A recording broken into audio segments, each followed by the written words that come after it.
Happy March 1st, everybody. I'm here in the Airstream, but I'm not in Prescott anymore. This morning, I got up well before sunrise, getting things ready, getting the Airstream into travel mode. So what's travel mode mean? It means I put away a lot of stuff, and now I've got some things broken out.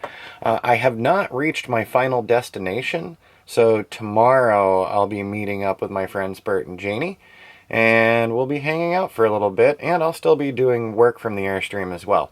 So I'm doing things a little out of order here. It's already afternoon, 2:07 in the afternoon. I didn't record an intro this morning because I was packing up, getting everything ready to go, and I just wanted to haul on out of Prescott. It was absolutely freezing this morning, and now I'm wearing short sleeve shirts. A short sleeve shirt, I should say. So a couple hours of driving south and I'm into the warm weather. I'm actually considering breaking out some shorts. So over the next few days, I'm going to be putting together a new series of videos just on this particular trip. Specifically, I'm going to be talking each day about my solar setup. It's just about 2 years since I've had solar added to the Airstream, and when I first got it done, I said, boy, I should have gotten this done a long time ago. And still today, 2 years later, I'm incredibly happy with the setup that we have for the Airstream. Now, what I had asked for my solar setup is most likely not going to be what you're going to want for your solar setup. So don't sit down and start jotting down notes and saying Rich got this and Rich got this and Rich got this. You really need to plan out what you want for your own portable power system. In the case of my Airstream, we're going to go through each of the things. So we're going to go take a look at the roof. We're going to talk about our charge controller, the batteries that I have, and then how I can actually power all of the devices that are with me while traveling. Now, for a lot of people, my system is going to be kind of a basic minimum. You're going to look at it and say, boy, Rich should have done this, that, or the other. So I know that'll pop up in the comments. I've done 2 other videos about our solar, but nothing as in-depth as what's going to happen over the next week, talking about working with and living with solar when you are off-grid. So, you know, I cannot run my air conditioner off of my solar setup. I cannot run my microwave off of my solar setup. I do have a portable generator that can allow me to do that. And I might even use that this week if I want to run the microwave. Beyond that, though, everything else for the rest of this trip is going to be powered by the solar system that is in the Airstream. So today we're going to run through components, and I'm just going to give you a quick walkthrough of what I have in here.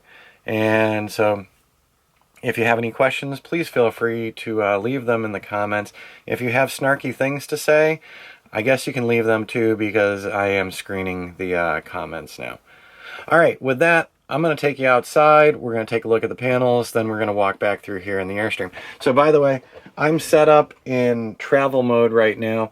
So I've got my MacBook Pro, which was purchased in 2014.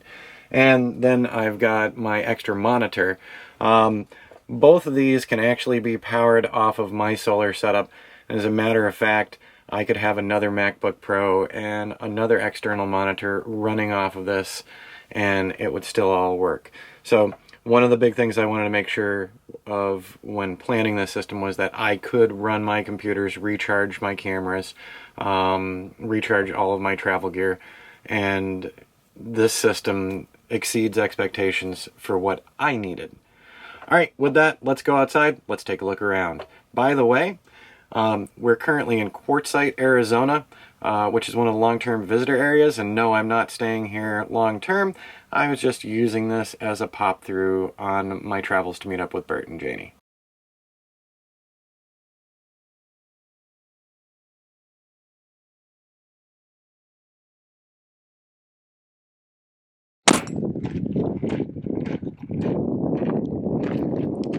Okay, so I decided that I'd bring this outside, so hopefully the audio is going to work out all right. And let's talk about what is on my Airstream for solar. It's really pretty simple. Number one, up on the roof, I've got 6 panels, and so that's 600 watts. Now, before you leave a comment, I know I could have done higher efficiency panels. This was the system I picked out 2 years ago, and some of the system I could do better things with, but I was on a budget. So I was working with what the numbers that I knew I had and what I wanted to achieve. So up top on the roof, as you'll be seeing in the video, 6 panels up there. So there are 3 on this side. You could call this the passenger side of the Airstream. There's 1 in the middle, and then there's 2 over on the driver's side. So that the solar panels capture power from the sun, and then that power is piped down and in to an MPPT charge controller, and I have my controller remote where I can see what's going into my batteries, how much I've used of the batteries overnight, and so it gives me a cool little readout so that I know where I stand for the day. The actual MPPT is hidden under one of the arms of my couch, and so I didn't even pull that up. It's a Blue Sky controller. From that controller, the power from the solar panels to the controller then goes into my battery plant. So I've got 2 Lifeline AGM batteries, and so they can have 300 amp hours in them, but since these are AGMs, basically I only have 50% usable amp hours. So I've got 150 amp hours of usable power to siphon off the batteries. Now during the day, during a sunny time like this,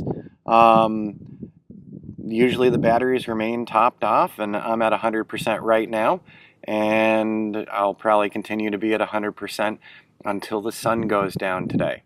Now, normally in higher end systems, people will have an inverter installed. What the inverter does is it takes the DC power from your battery plant and converts it into AC power, so that all of the regular power outlets in my Airstream could be hot. I could be plugging into them. Due to spatial constraints in the Airstream, I decided not to go with a built-in house inverter to power all of my power outlets. I know what our usual power needs are when we're traveling and boondocking, and so I decided against going with a large house inverter, and instead I've got 2 little Best Tech inverters, and they do the job for everything I need. So what do I usually need when I'm out boondocking?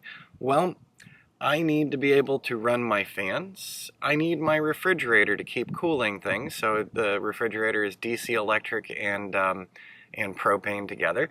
I need my hot water heater to be able to heat water. I need my water pump to be on. And then as far as all these other devices, like my computer or my iPhone or my iPad, recharging any of those things, what do I really need? Well, not much. So I decided to go with 2 Best Tech inverters because I have 2 DC outlets in the Airstream. So back in the bedroom area, I got a little fold down table, and there's a DC outlet there. So I've got a Best Tech inverter there. And then up near my workspace, I've got a second DC outlet, so I've got the second Best Tech there. And while not all of my outlets are hot, and I've got to use these 2 little inverters, they were extremely reasonably priced. They're very quiet, and they power my MacBook Pro and a second monitor. They allow me to recharge all of my camera batteries, my cell phone, and I can even recharge my drone, my GoPro. Basically everything that I need to recharge, I can recharge.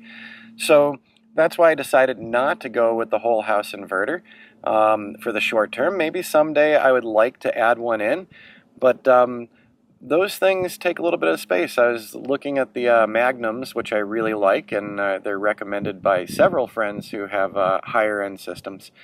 But in the end, for me, I had my budget in my head, and I knew exactly what I would and would not be running. So I did the math ahead of time, and I knew what I was looking for. Even when I had the installation done, the person doing the install for me kind of made a little bit of a face when I decided not to go with the whole house inverter. But I really do know how we use the Airstream and how we operate when we're out boondocking, and I was very confident that that just using a couple little inverters would get me to where I want to be. So there is the system in a nutshell. For the rest of these videos in this series while I'm out, you'll be seeing me working and living with it, and we'll see how I do.